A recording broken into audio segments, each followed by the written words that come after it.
Hello, my name is Dr. Olivia. I'm a consultant in the NHS in the UK, and I talk about life as an international medical graduate in the UK. Today's video is a little bit different because it's not Sunday, but I probably will still post on Sunday or Saturday evening, I'm not sure. I'm about to head out to meet with a friend to have some Trini food. It's been a while since I've had some roti and some bus up shot, so we're going to get some in the north of London. Today's video though is a little bit more about finances as a doctor in the UK. Highly requested, unsurprisingly. So when people come to the UK, we've already done a video about the salary breakdown. As a foundation year 1 doctor, your salary can be as low as £14 an hour. So a lot of people are interested in finding out what are the ways that they can utilize to make more money. So I'll just go through a few of the things I've done before when it comes to some extra income. First thing is booking yourself with a locum agency. So a locum agency is an institution. They would sign you up where you can have shifts done in various hospitals around, let's say, where you live, and you will be paid an hourly rate for those shifts. Now, usually the locum rate is much higher than your regular hospital rate. Sometimes, I think, 3 to 4 times higher from memory. So it is a bit sad in the UK because the regular NHS rate is so low that people sometimes leave their regular job and go to sign up with an agency and come back to do the same job where they're paid 3 to 4 times more as an hourly rate. And I think that if the NHS were to simply increase the regular rate for the medical and the nursing staff and the hospital staff in general, that people would not be leaving in drones, going to these locum agencies and coming back to do the same job. Controversial statement, but that's what I feel. So I think that a lot of hospitals are spending extra money because they need the staff. You need to have staff to maintain safety of patients. And so most hospitals rely quite heavily on those locum agencies to provide persons to come in to do those shifts. Okay. Apart from doing the locum shifts, as it were, the locum agencies can also help get you into a regular job, into a more permanent job, 6 months to a year contract perhaps, where they may be paid for finding you, as it were, and recommending you to the hospital. So it's always good to, if you've just passed your PLAB exam, Google locum agencies and send your CV across to them. If you want to know about my particular experiences with some of these agencies, you can leave me an email. I'll put my email address down below and I can tell you a little bit more. If you want help with your CV in order to send it to a locum agency, I can also help with that. Okay, so that's locum agencies. That is usually external to the hospital.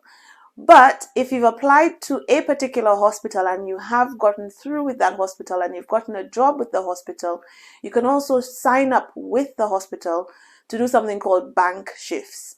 So the hospital has their own bank, as it were, or locum shift pattern where people can sign up with the bank of the hospital to do extra shifts. So if you're working Monday to Friday and your hospital or your ward, there are people who are needed to cover Saturday and Sunday, you can sign up with the bank at the hospital to do those extra shifts or to work on extra wards on evenings, weekends, and that will help you to get some extra money. And again, like with the locum agencies, the bank shifts are usually at a higher rate. Similar to that, people may be able to get jobs in private hospitals as well on a weekend. So there are many private institutions that some of the cover may not be as strenuous as the NHS hospital. So looking into what's available in your local area, wherever you found your regular job, looking at what private institutions are there and applying maybe to work on weekends if you don't work weekends can be another option. But usually with the private hospitals, they would have wanted you to work in the NHS for at least some time before being able to come across to work for them. So other sources of income for doctors which don't require you to work in a hospital can include, number one, the PLAB academies. That's a controversial one as well, because you may volunteer your time and efforts to be at one of the institutions where people are helped out, but you may have the opportunity to be compensated for that time and effort in helping those future candidates out. The second thing can be online paid surveys. So there are surveys or discussion groups, forums that are specific for persons within the medical field or within the health field, and you can sign up to do those in your free time if you've got a day off, or if it's just online, you can sign up for that as well. There's also the option of choosing jobs outside of a hospital completely. So some people start working in a hospital and then they may not enjoy it and they may decide to do a completely different job, but their medical degree has come in quite handy. And those could include working with pharmaceutical companies for being like drug representatives, or just working within the pharmaceutical company itself in various capacities. Some people also work for the Department of Work and Pensions, where they do assessments for persons who have disability and make recommendations. And you do get training in how to do those assessments once you've started as well. But again, having a medical degree is quite helpful in that field. Going back to thinking about the online jobs, you can also sign up to do online prescribing. So if you're a GP, for example, we've qualified as a GP, there may be other companies apart from the big generic pharmaceutical companies that you can look into in terms of getting an online prescribing job. As you move up the ladder, you could consider things like teaching officially as part of businesses or programs. So doing something like YouTube is an educational step. I don't think YouTube generally, for this sort of platform and with this small group of people, will generally be a profitable thing. But if you want to look into it more formally, there are persons who have set up educational businesses that you could join and do official teaching via those platforms. And again, as you continue to move up, if you are at a consultant level, you may be able to do medical legal work where you can do documentation for specialist cases, giving expert opinions in those very complex cases, and that can be another source of income.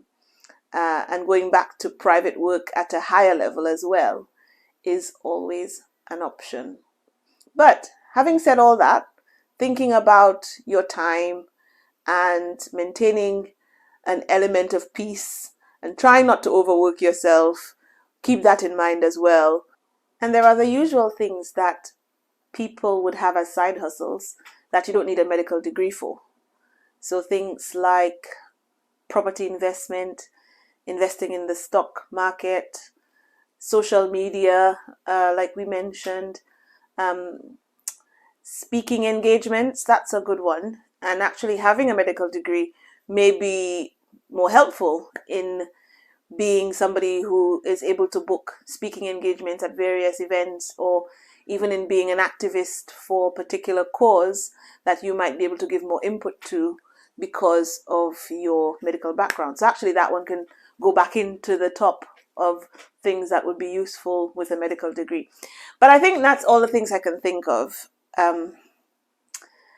If there are any that you can think of that I haven't mentioned, please feel free to leave a comment down below as we all try to help each other out in managing in this life in the UK. Thank you so much for taking the time out to watch this video. All my love, Dr. Olivia. Bye.